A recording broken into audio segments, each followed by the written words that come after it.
Okay, so in this very short presentation, I'm just going to give you an idea of some of the potential projects that you can do while studying for a MSc in Sport and Exercise Sciences at Anglia Ruskin University.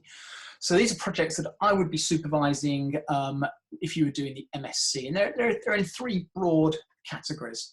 So the first section we're going to look at are projects that are related to high-intensity interval training, which is clearly something that's receiving an awful lot of attention both in the media but also in the literature.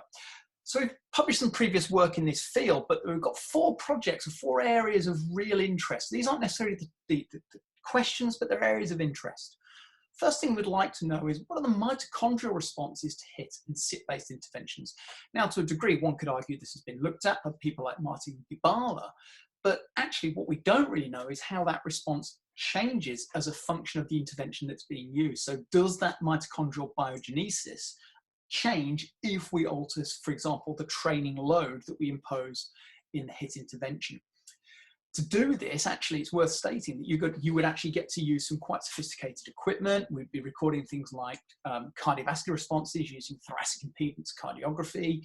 You'd also be monitoring biogenesis, this is mitochondrial biogenesis, using near-infrared spectroscopy.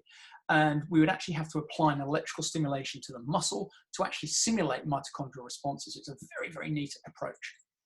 Second thing we're interested in is changes in blood flow distribution. So one of the things we understand is that as we do exercise, blood flow is redistributed to different regions of the body. What we don't really know is how those redistributions change as a function of doing different HIIT or sit-based interventions.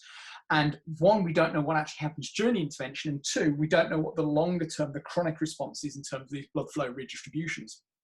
And both the first two questions clearly have impacts on both the general athletic population group, but also on more clinically based audiences. So for example, if you're interested in the obese, the diabetic population group, both of those would actually fit. Third one is perceptual based responses. So one of the things we're starting to understand in some work that we're completing at the moment is that people's perceptions of HIIT is actually markedly different to perhaps what we think it's going to be. And so in this kind of study, we would start to understand the way people's moods change as we expose them to different HIIT interventions. So rather than just looking at one intervention, we'd look at an array of interventions and assess these more perceptual based responses. And then the final one in this is, could HIIT or sit mimic the symptoms of overtraining? So one of the things we've started to observe using perceptual-based responses is that actually some of the outcomes that we're seeing are very similar to what you'd expect to see in people who are on the overtraining spectrum, that is in the overreaching state.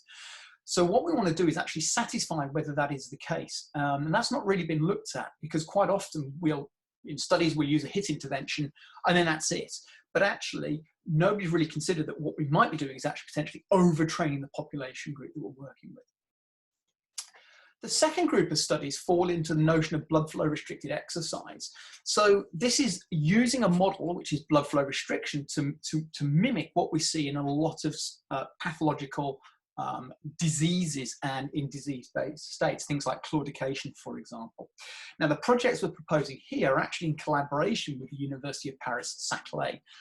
And they really center about the way in which, if we have blood flow restriction, what happens on both central and peripheral adaptations.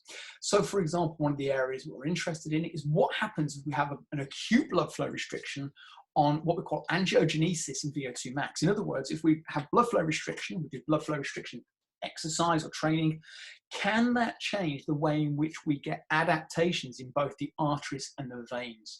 Therefore, does it change blood flow? And therefore, does it have an effect on VO2 max? Second one we're interested in is, well, actually, what happens in terms of blood flow restriction on oxygen uptake kinetics? Most of the work in this field has looked at either strength training or it has started to look at VO2 max, but very little work has looked at actually what happens in terms of the kinetics of VO2 at the onset of exercise. And we're very interested to look at this because actually the majority of work that we prescribe in clinically based population groups is not at max, it is submaximal. And so using the modeling of VO2, modeling blood flow, modeling cardiovascular responses, we would start to be able to understand the way in which blood flow restriction has an effect. And then finally, very similar, I suppose, to what we looked at in HIT-based studies, is what happens with blood flow restriction on mitochondrial respiration. So what happens to that biogenesis? Do we get an increase in mitochondrial function? Do we then get an increase in mitochondrial density if we apply this kind of adaptation or mechanism? And then the final group of studies are in relation to what we call teleoanticipation during exercise. So this is really the notion of the way in which we pace during exercise. And again, these are in collaboration with the University of Paris at Saclay. And again, we've got a lot of background work that we've run here in Cambridge. So the first thing we're interested in, again, as a theme, is internal external cues during exercise. So we know that pacing is a function of both internal and external cues. What we don't know actually is, do those internal and external cues, does the kind of the weighting of those change depending on the type of exercise that we're doing? And also, does it change, for example, if we become adapted to the exercise? So in other words, does something which is a perceptual based cue, so maybe looking at time or looking at feeling the climate, does that override what is more of a biological response, which might be the sensation of pain? We want to look at pacing strategies in children. Children's ability to conceptualize things like time and effort is very, very different to what we see in an adult population group. So actually, if we can look at this in children, we can start to understand what the ramifications are in terms of training and interventions, but also in things like physical education. And then finally, pacing strategies. We want to look at the role of neural control. So a lot of what is going on in terms of pacing strategies is absolutely about the central nervous system, but very little of the work that's gone on in pacing studies has actually looked at what happens at the periphery in terms of neural control of muscle output. And it'd be really interesting to see how we do that. And these studies are really unique because a lot of them require things like deception-based interventions. So for example, one of the studies you see here, which is the heart rate study, we had to deceive the participants in terms of the information that we were giving them. So hopefully that gives you an overview of the studies that you could do with me at AIU in the area of cardiorespiratory physiology. If you want to know a little bit more, go to my web pages, which you can see here, or follow us at the SESRG_AIU Twitter feed, which relates really to the research that's going on in Cambridge.